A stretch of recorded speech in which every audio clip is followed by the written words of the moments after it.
Hello class, my name is Jessica Waycaster. I'm your instructor for MAST1010 Legal Ethic and Concerns for Spring 2020.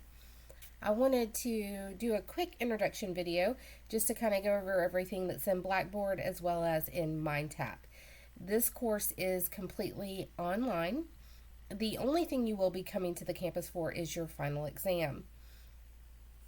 Just to do a quick overview of your Blackboard, mine will look a little bit different than yours because I'm in instructor mode, but it's pretty similar. So let's go on through this. We'll go over to announcements.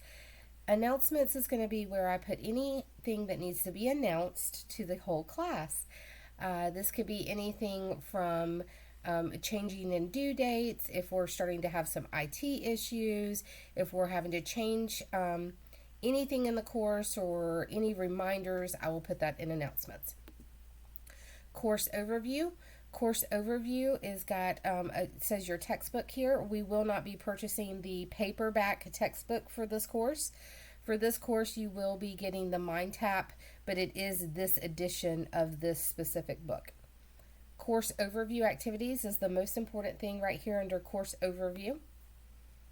You will click that. This is where you're going to locate your syllabus. You can click on your syllabus and you can review that syllabus.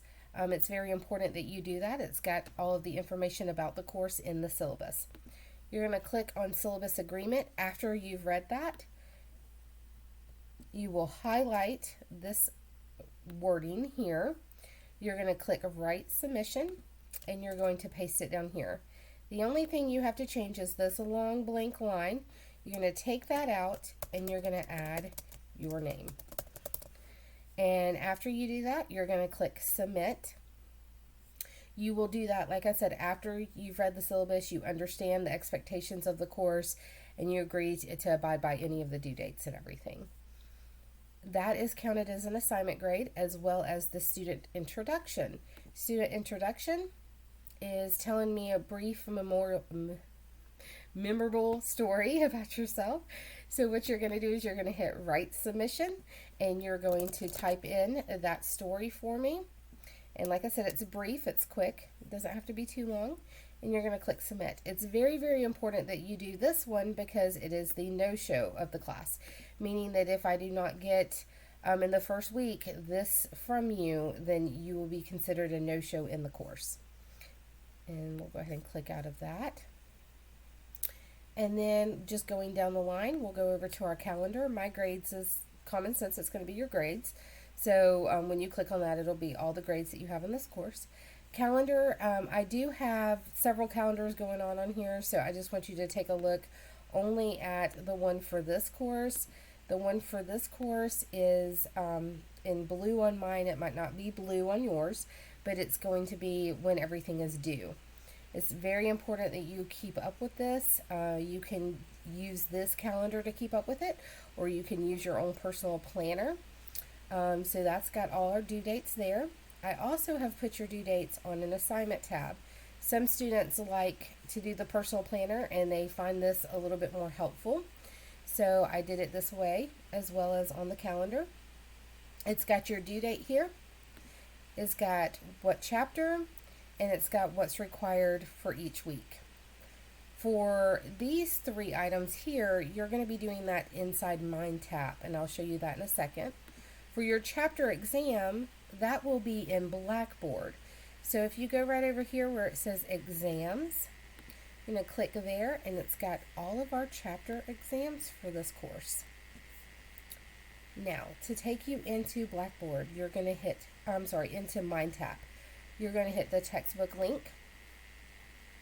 When you click this, if you've not used MindTap before, or even if you have used it before, make sure that you know to turn off that pop-up blocker because it will block MindTap. Also, I'm going to have down here the system check. You want to make sure you check your systems on your device to make sure everything is running properly so that MindTap will work properly. So I'm going to go ahead and click on MindTap. When you click on this, if you, let me do that again so you can see how it populates. If you have never used MindTap before, it's going to prompt you to create an account and to pay for access to it. If you have used it before, it might ask you to log in or to give an access code. So those are the two things that you might have to do on this book. Since I've logged in before, it's going to take me straight into the course. It's very important that you use the link in Blackboard to get into MindTap because it's linking you to the correct course.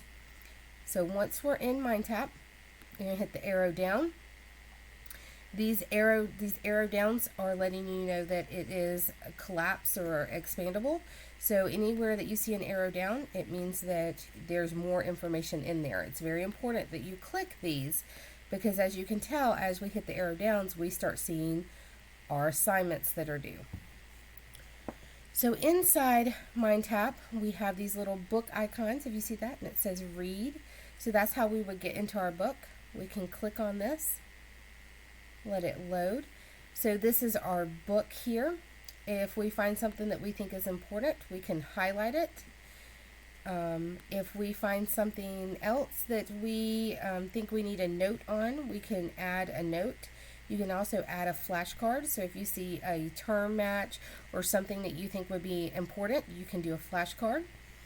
The add note is kind of like a sticky note that will add a note to that section. So just to show you that, there's the little note, and when you click on it, it links up to that note. And then a quick check is going to be after each section of that chapter. So I'm going to show you that real quick. So the quick checks are counted as an assignment grade. Once again, we've got this down arrow, so that lets us know that we need to click it. It's expandable. As it loads this and we get this gray box, this is where we're going to start our assignment. If you do not get this gray box, that means that you need to do a system check. There's a system that they have to use, Java or flash drive, and either you don't have the most updated version or yours is not working properly, so you need to make sure that you do that system check. If you're still not getting this, then you need to email me and we will troubleshoot it together. I'm going to go ahead and click out of that section. So that's one way you can get to the quick checks, which is just by clicking read and reading through that chapter. Another way is just clicking the blue hyperlink here on those quick checks. You also have your case studies. So as we go down under do, we've got an apply yourself case study. So once again, anything with this amber, red, orange color dot beside it counts toward an actual assignment grade. Anything that just says practice, it's for you to practice, but it is not a grade. I encourage you to do as much of the practice as you can because it will help you with that final exam. If you have any questions, you can reach me by email. Please allow up to 24 hours for my response. Thank you and have a great day.